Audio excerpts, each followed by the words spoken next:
10,26,00,000 passport हैं 140 करोड़ में। ये ऑफिशियल जानकारी जो संसद में दी गई है। और इनमें से एक बहुत बड़ी संख्या ऐसी है जिनके पास पासपोर्ट तो है लेकिन वो कभी ट्रैवल नहीं किए सब अब्रॉड में। आपको बता दूं कम से कम आधे, हालांकि उसकी कुछ सही संख्या नहीं है, लेकिन अनुमान है कि आधे लोग ऐसे जिनके पास पासपोर्ट तो है लेकिन उन्हें कभी विदेश जाने का मौका नहीं मिला है। उसके भी कई कारण हो सकते हैं। हो सकता है वीजा ना मिला हो सकता है इतना महंगा टिकट ना खरीद पाए हो, लेकिन एक पासपोर्ट बनवा कर रखवा लिया है। मुझे याद आता है एक किस्सा, ये 77 की बात है। मेरे एक क्लासमेट थे, मैं तभी ग्रेजुएशन करके निकला भी था, वहां पे एक नौकरी में गया था। तो जो मेरे क्लासमेट थे उनके बड़े भाई साहब ब्रिटेन में रहते थे, भारत से गए थे और उन्होंने यहाँ क्या कहते हैं कि खालिद साहब के पास ही पटियाला यूनिवर्सिटी है वहां पर, तो वहां से वो पीएचडी के स्कॉलर थे, वो भी केमिस्ट्री में। तो उनको वहां पर एडिनबर्ग यूनिवर्सिटी ने कहा कि आप हमारे पास आ जाओ। तो काफी बहुत होशियार थे वो साइंटिस्ट के रूप में। उन्होंने बहुत साल वहां पे काम किया एडिनबर्ग के अंदर। ये 77 से पहले की बात है। और उसके बाद जब मोरारजी देसाई की सरकार आई, ये मैं इंसिडेंट इसलिए बता रहा हूं कि मैं इसको कभी भूलता नहीं हूं। तो 77 में जब मोरारजी देसाई की गवर्नमेंट आई तो उन्होंने कहा कि भारत के जितने टॉप साइंटिस्ट हैं उनकी लिस्ट बनाई जाए। तो साहब एक 100 टॉप साइंटिस्ट की लिस्ट बनाई गई जो ब्रिटेन में, अमेरिका में, कनाडा में, ऑस्ट्रेलिया में जहां रहते होंगे, कि उनको ये कन्विंस किया जाए कि वो भारत वापस आ जाए और हम उनके लिए रिसर्च की फैसिलिटी देंगे। तो साहब एक लिस्ट बना ली गई और करीब करीब 7-8 आईएएस अफसर्स की टीम जो थी, 2-3 अपने असिस्टेंट को लेके अलग अलग देशों के दौरे पे निकल गए, ब्रिटेन के दौरे पे भी गए। इंसिडेंटली वो हमारे क्लासमेट के जो बड़े भाई साहब थे उनका नाम भी उन 100 साइंटिस्ट में था साहब।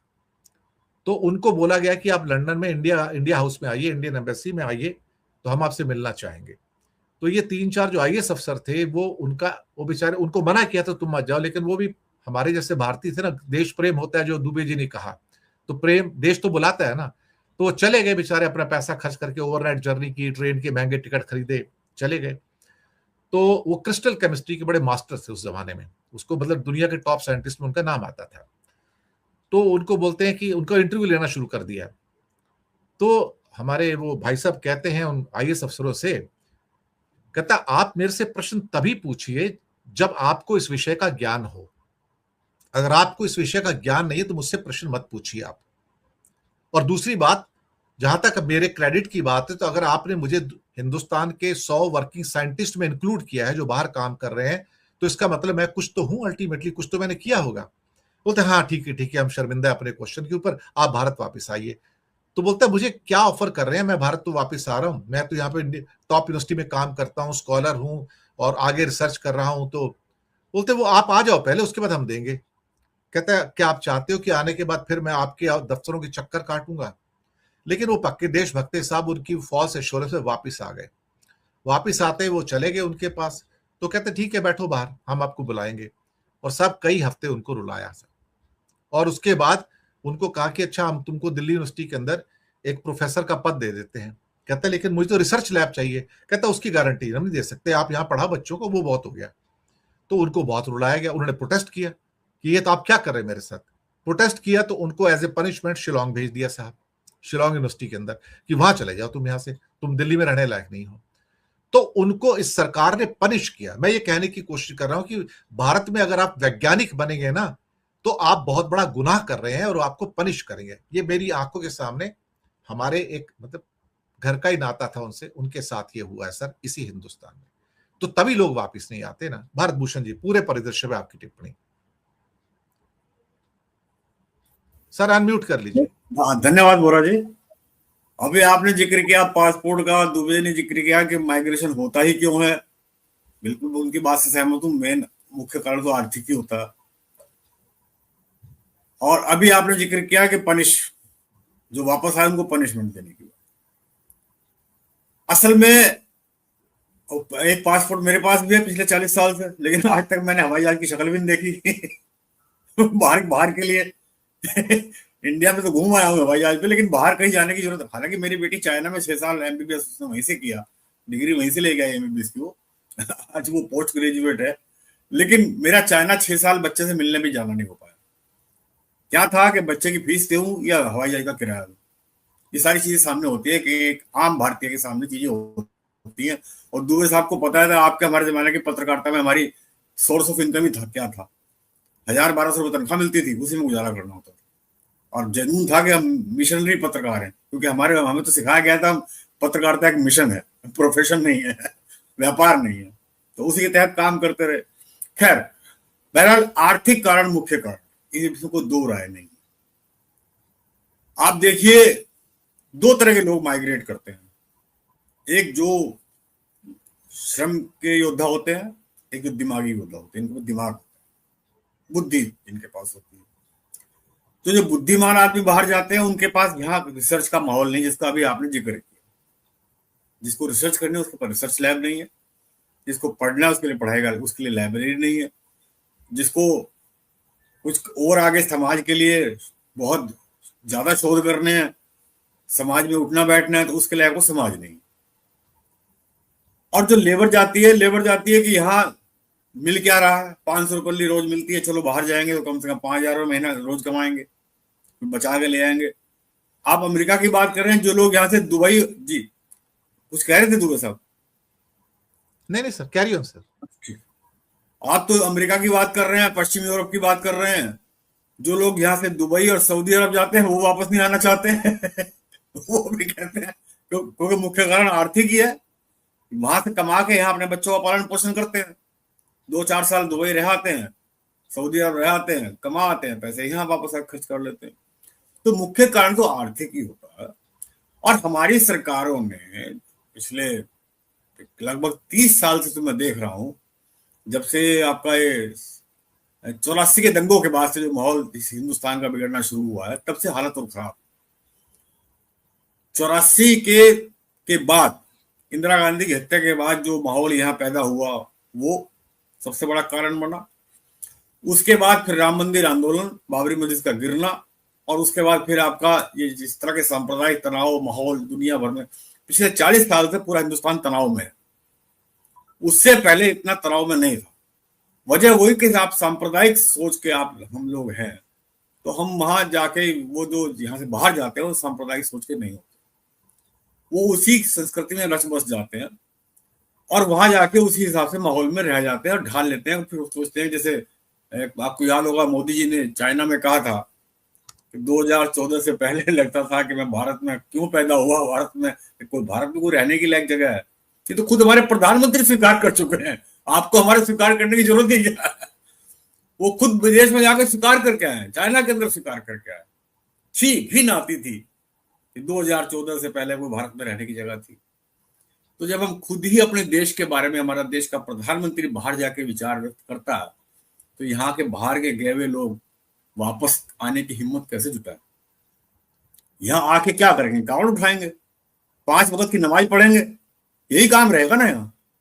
और वहां जितने आप देखिए, आप सर्च करिए गूगल पे, दुनिया के पुराने ऐतिहासिक चर्च बिकाऊ हैं, खरीदार नहीं है उनका वो लेने वाला।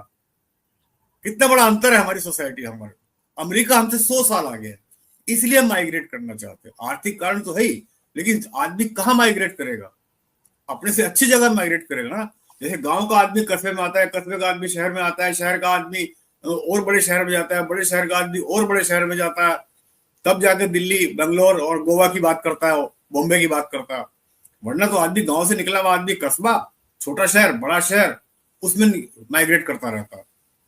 तो आदमी अपने से आगे माइग्रेट करता है, जहां उसको सुविधा, जहां रह रहा है उससे अच्छा माहौल मिले, अच्छी सुविधा मिले, अच्छी तनख्वाह मिले, अच्छा कारोबार मिले, अच्छी सोसाइटी मिले, अच्छा लैंड ऑर्डर मिले, तो वहां माइग्रेट करता है, रिवर्स माइग्रेट नहीं करता। और हम सबसे बड़ी समस्या है कि रिवर्स माइग्रेट वो क्यों करे?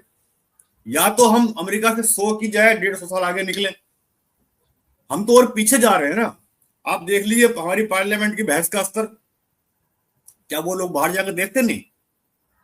बाहर के लोग, यूरोपियन कंट्री लोग देखते नहीं हमारा बहस का लेवल क्या है पार्लियामेंट के अंदर, हम किस तरह के शब्दों का इस्तेमाल कर रहे हैं, और हम किस तरह के, हमारे सांसद किस तरह की भाषा बोल रहे हैं, उनका लेवल, उनका मेंटल लेवल क्या है। जब हमारी पार्लियामेंट के सांसद महोदय जिन शब्दों का इस्तेमाल करते हैं, जो अभी पीछे एक क्या नाम है वो, क्या नाम था, विधूड़ी साहब थे, क्या नाम था उनका, वो कटुए शब्द जैसे इस्तेमाल हुए, नॉन पार्लियामेंट्री शब्द इस्तेमाल हुए। तो जो पूरे बहस का स्तर देखते हैं, हमारे जब नेताओं का स्तर ये है, तो जनता का क्या हाल हो। यहाँ जो हमारे पास दिमागी पूंजी है, जो हमारी इंटेलेक्चुअल कैपिटल है, वो क्या क्यों रहेगी, क्यों इन्वेस्ट करेगी अपने आप को, और जो लेबर है वो ही क्यों इन्वेस्ट करेगी, क्योंकि यहाँ तो कावड़ उठानी है, 500 रुपए मिलने हैं, 12 घंटे काम करना है, श्रम का कोई महत्व नहीं। दो जिक्र हुए ना, आर्थिक कारण और ये आपका रिसर्च का माहौल और लैंड ऑर्डर, और तीसरा श्रम शक्ति का सम्मान वहां पर है, यहाँ नहीं है। हालांकि वहां नस्लीय माहौल भी है, सांप्रदायिक माहौल नहीं, लेकिन नस्ली माहौल है। लेकिन नस्ली माहौल होने के बावजूद भी जब एक अमेरिकन गोरा सिपाही किसी काले के गर्दन दबाता है और कहता है मुझे हटा दो, मैं मर रहा हूं, और वहां के जो है राष्ट्रपति को या पुलिस के बड़े प्रमुख को घुटनों के बल खड़े होकर माफी मांगनी पड़ती है, वहां ये परंपरा भी है। यहाँ तो आप किसी का क्या बोलते हैं, वो गुजरात की वो महिला थी जिसके पति को मारा गया था, उसके जब कातिल बाहर आया तो उसको सम्मान दिया गया। तो यहाँ तो ये हाल है, क्यों वापस आएंगे। इसी कमजोरी का फायदा उठा करके अमरीक ट्रंप साहब जो है बेड़िया लगा लगा कर भेज रहे हैं, तुम सालों वैसे नहीं जाओगे, ऐसे जाओगे। इसलिए वो सख्त हो रहा है, इसलिए वो आना नहीं चाहते। देखिए बेड़िया के जगड़ने के भेजने के लिए मजबूर क्यों है वो, एक तो हमें नीचा दिखाना है उसको, हमारे पता उसको पता है ये भारत सरकार है, बोल नहीं पाएगी, उसको अपने आप को वो भी दिखाना है कि मैं दबंग हूं, मैं कोतवाल हूं, उसको पता है कोई नहीं बोलेगा। और दूसरा पता है उसको, यही पता है कि वैसे जाएंगे भी नहीं, क्योंकि यहाँ का माहौल, आबो हवा। अभी मैं कल एक इंटरव्यू देख रहा था किसी विदेशी नागरिक का, कोई भाटिया साहब है, वो वहां अमेरिका में काम करते हैं, बोले वहां का हवा का जो AIQ है वो ओनली 24, और यहाँ कोई शहर ऐसा नहीं जो 375 से कम हो। आप दिवाली में पटाखे जरूर बजाएंगे क्योंकि आपकी आस्था का सवाल है, पोल्यूशन खराब होता हो जाए। आपके पास पोल्यूशन के अलावा है क्या, धार्मिक पोल्यूशन, आपके पास सामाजिक पोल्यूशन, आपके पास राजनीतिक पोल्यूशन, आपके पास आर्थिक पोल्यूशन, आपके पास कितने तरह के पोल्यूशन गिनवा दिए मैंने, सारे पोल्यूशन तो आप लिए बैठे हैं। आपके पास सारे पोल्यूशन है, तो यहाँ वापस क्यों आएगा कोई। मैं तो कहता हूँ, ये तो आदमी की बात कर रहे हो, अगर यहाँ का कुत्ता भी माइग्रेट कर जाए तो वो वापस आने की हिम्मत नहीं करेगा इधर इंडिया में, वो इधर का इंडिया का रुख नहीं करेगा। वो वहां जो उसका पालन पोषण होगा, वहां जो उसको खाने का माल मिलेगा। यहाँ के जानवर भी माइग्रेट कर जाएंगे तो वापस नहीं आएंगे। देखा था आपने चिड़ियाघर में कितने चीते लाए गए थे, कितने चीते बचे। आप तो आदमी की बात कर रहे हैं जी, कितने चीते लाए गए सर, कितने चीते बचे। जी सर। यहाँ का जो माहौल जब तक हम ठीक नहीं करेंगे, हमारे पास है ताकत है, दिमाग है, बुद्धि है, सब कुछ है, हम बाहर जाके CEO बन सकते हैं, बाहर जाके हम अपने श्रम के बलबूते पर बहुत बड़े कारोबारी हो सकते हैं, हम दिमाग के बलबूते पर किसी कंपनी के बहुत बड़े इंचार्ज हो सकते हैं, सब कुछ हो सकता है। ये क्या नाम है, ये माहौल पर डिपेंड करता है। जब तक हम अपना राजनीतिक माहौल ठीक नहीं करेंगे, और राजनीतिक माहौल ठीक होने, जब राजनीतिक माहौल हमारा मानवतावादी होगा, कल्याणकारी होगा, जो कि हमारे संविधान में लिखा गया है, तब तक हम आगे नहीं बढ़ सकते, और दुनिया में बाहर गए लोग वापस आ नहीं सकते। जी।